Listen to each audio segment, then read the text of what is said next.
चलिए बढ़ते आगे। लाखों किसानों की चिंता दूर करेंगे बाढ़ नियंत्रण कक्ष। प्रदेश भर में आज से बाढ़ नियंत्रण कक्ष की शुरुआत होगी। वर्षा के आंकड़े, नदियों के बहाव, बांधों के जल स्तर की सूचना, बाढ़ से संभावित खतरे की सूचना का संकलन होगा। सीएमओ और राजभवन को भी रोजाना जानकारी दी जाएगी। मानसून से पहले प्रदेश में आज से 77 बाढ़ नियंत्रण कक्ष संचालित होंगे। जयपुर में 24 घंटे संचालित रहेगा सेंट्रल फ्लड सेल। प्रदेश में 30 सितंबर तक संचालित होंगे फ्लड सेल। राजस्व विभाग के 41 और WRD के 36 नियंत्रण कक्ष शुरू होंगे। केंद्रीय बाढ़ नियंत्रण कक्ष में 30 कर्मचारी देंगे प्रदेश भर की सूचना।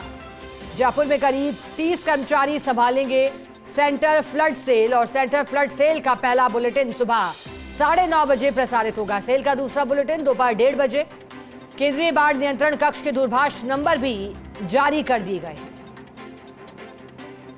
अधिक जानकारी के लिए एसोसिएट एडिटर विनोद सिंह चौहान हमारे साथ जुड़ गए हैं। विनोद जी, बाढ़ नियंत्रण कक्ष किसानों की चिंता कैसे दूर करने में मदद करेंगे?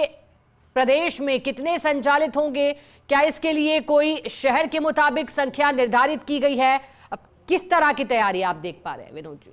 बिल्कुल, देखिए पूरे प्रदेश भर में 77 बाढ़ नियंत्रण कक्ष स्थापित किए गए और आज से इनकी स्थापना हो गई है। 9:30 बजे के बाद पहला बुलेटिन जारी होगा। अच्छी बात यह है कि सीएमओ और राज्यपाल को भी डेली बुलेटिन के हिसाब से दिन में 3 बार अपडेट किया जाएगा।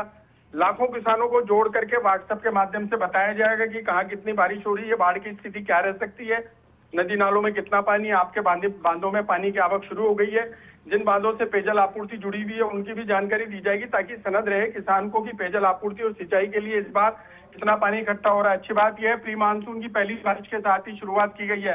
डेली आंकड़े अपडेट किए जाएंगे और यह भी बताया जाएगा कि कहाँ बाढ़ आ सकती है, रात की संभावना क्या रहेगी और सुबह किस तरह की स्थिति रहेगी कि आप अगर किसान रबी की बुआई कर रहा है तो उसको पता रहेगा कि अगले 2 दिन तापमान कैसा रहेगा, किस तरह का मौसम रहेगा, कहीं बाढ़ की स्थिति तो नहीं है, कहीं अतिवृष्टि तो नहीं है, कहीं ओलावृष्टि तो नहीं है। तमाम चीजों को संकलित करते हुए एक विस्तृत रिपोर्ट रोज जारी की जाएगी। अच्छी बात यह है कि राजस्व विभाग के 41 और जल संसाधन विभाग के 36 जो है केंद्र बनाए गए हैं। आप देखें कमोबेश तो एक जिले में 2 केंद्र स्थापित रहेंगे क्योंकि 77 बाढ़ नियंत्रण कक्ष स्थापित है और जयपुर में सेंट्रल बाढ़ कक्ष बनेगा जिसमें 3 बुलेटिन जारी करेगा।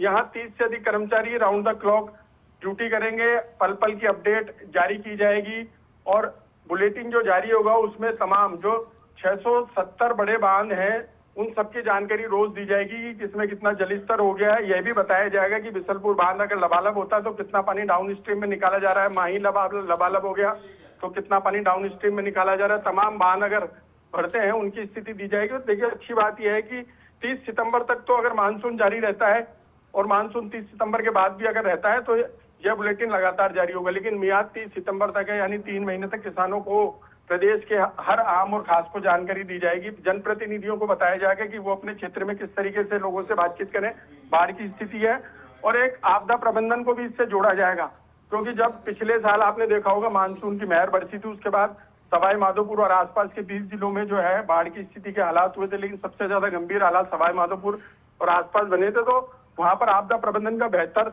इस्तेमाल किया गया था। तो इस जो व्हाट्सएप ग्रुप है इससे आपदा प्रबंधन को जोड़ा जाएगा। करीब 21 व्हाट्सएप ग्रुप इसके माध्यम से बनाए गए हैं जिससे समग्र राजस्थान को जोड़ करके मौसम की पल पल की अपडेट जारी की जाएगी और आज से शुरुआत हो रही है। ठीक है, बहुत शुक्रिया विनोद जी आपका साथ जुड़ने के लिए, जानकारी के लिए।